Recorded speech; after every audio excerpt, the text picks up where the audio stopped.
السلام علیکم ورحمۃ اللہ وبرکاتہ۔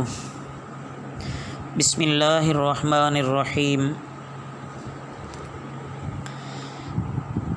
عزیز طلبہ، الطریقۃ العصریہ کے آج کے سبق میں ہم الدرس الرابع والاربعون پڑھیں گے۔ توجہ کیجیے۔ بسم اللہ الرحمن الرحیم۔ اس سبق میں ماضی کے صیغہ جمع مذکر غائب اور جمع مذکر حاضر اور جمع متکلم کے بارے میں بحث ہوگی۔ توجہ کیجیے۔ الفعل الماضی فعل ماضی، التلامیذ شاگرد جمع ہے۔ یسأل الاستاذ الطلاب استاد طالب علموں سے پوچھتا ہے۔ ماذا فعلتم فی الصباح، تم نے صبح کے وقت کیا کیا؟ فیقولون، وہ کہتے ہیں، قمنا فی الصباح الباکر، ہم صبح سویرے اٹھے، وتوضأنا، اور ہم نے وضو کیا، وذهبنا الی المسجد، اور ہم مسجد کی طرف گئے، وصلینا الفجر مع الجماعۃ، اور ہم نے فجر کی نماز جماعت سے پڑھی، وتلونا القرآن الکریم، اور قرآن کریم کی تلاوت کی، ثم رجعنا الی البیت، پھر ہم گھر کی طرف لوٹے، وتناولنا الفطور، اور ناشتہ کیا، واخذنا الکتب، اور ہم نے کتابیں لیں، وسلمنا علی ابینا، اور اپنے والد ابینا و امینا، اور اپنے والدین کو سلام کیا، وجئنا الی المدرسۃ، اور مدرسہ کی طرف آئے۔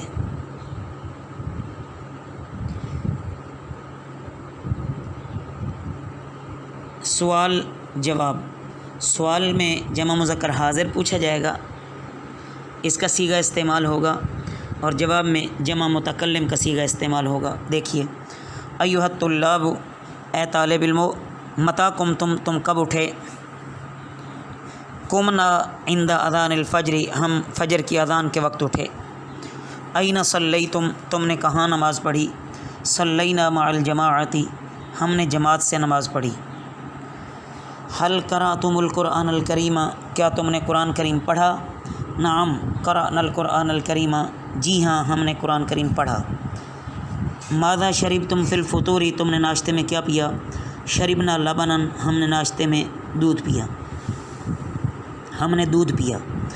یہ بھی کر سکتے ہیں۔ متی جئتم الی المدرسۃ، تم مدرسے کب آئے؟ جئنا فی المدرسۃ الآن، ہم مدرسے ابھی آئے ہیں۔ حل لعبتم فی الطریق، کیا تم راستے میں کھیلے؟ ما لعبنا فی الطریق، ہم راستے میں نہیں کھیلے۔ حل سلمتم علی زملائکم، کیا تم نے اپنے دوستوں کو سلام کیا؟ نعم جی ہاں، سلمنا علی زملائنا، ہم نے اپنے دوستوں کو سلام کیا۔ یقول سعید، سعید کہتا ہے، الطلاب قاموا فی الصباح الباکر، طالب علم صبح سویرے اٹھے، وتوضؤا، اور انہوں نے وضو کیا، وذهبوا الی المسجد، اور مسجد کی طرف گئے، وصلوا مع الجماعۃ، اور جماعت کے ساتھ نماز پڑھی، وتلوا القرآن الکریم،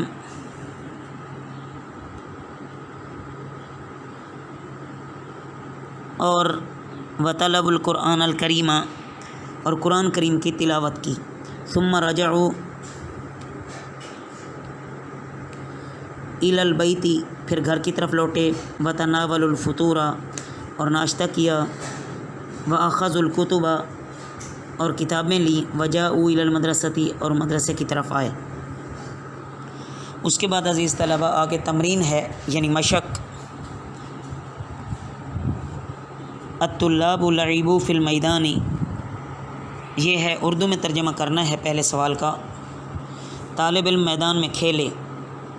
ثم رجعوا الی بیوتہم، پھر گھروں کی طرف لوٹے۔ الاطفال اکلوا وناموا، بچوں نے کھانا کھایا اور سو گئے۔ ذهبنا الی السوق، ہم بازار گئے۔ واشترینا کتبا، اور ہم نے کتابیں خریدیں۔ ایھا الاولاد، اے بچوں، حل حفظتم الدرس، کیا تم نے سبق یاد کیا؟ وحل کتبتم الدرس، اور کیا تم نے سبق لکھا؟ حل زرتم لاہور، کیا تم نے لاہور دیکھا؟ وحل رأیتم المسجد الملکی، ملکیہ، کیا تم نے بادشاہی مسجد دیکھی؟ اس کے بعد دوسرا سوال ہے، عربی میں ترجمہ کرنا ہے۔ طلبہ درس گاہوں میں بیٹھ گئے، الطلاب جلسوا فی الفصول، اساتذہ کرام درس گاہوں میں داخل ہو گئے، دخل الاساتذۃ فی الفصول،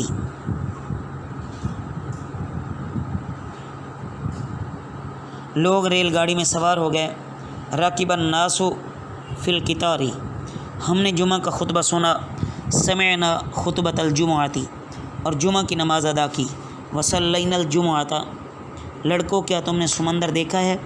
ایھا الاولاد هل رأیتم البحر،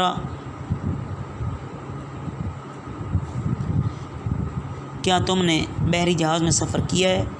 هل سافرتم فی الباخرۃ، کیا تم نے ہوائی جہاز دیکھا ہے؟ هل رأیتم الطائرہ۔ اس کے بعد عزیز طلبہ ایک قاعدہ بیان کیا گیا ہے کہ اگر جمع مذکر غائب کا صیغہ بنانا ہو تو جو واحد کا صیغہ ہے، واحد مذکر غائب، اس کے آخر میں واو الف لگا کر واو سے پہلے والے حرف کو پیش دے دیں، جیسے ذہب سے ذہبوا، سب سے پہلے آخر میں واو الف لگایا، پھر واو سے پہلے والے حرف کو پیش دیا، تو یہ جمع مذکر غائب کا صیغہ بن گیا۔ اور آخر میں جو الف ہے، یہ الف لکھا تو جاتا ہے لیکن جمع کے صیغوں میں پڑھا نہیں جاتا۔ جمع مذکر مخاطب ہو تو مفرد کے آخر میں تم لگا دو، جیسے ذہب سے ذہبتم وغیرہ۔ اس کے بعد مختصر سے الفاظ معنی دیے گئے ہیں، ان کو بھی اچھی طرح ذہن نشین فرما لیں۔ وما علینا الا البلاغ المبین۔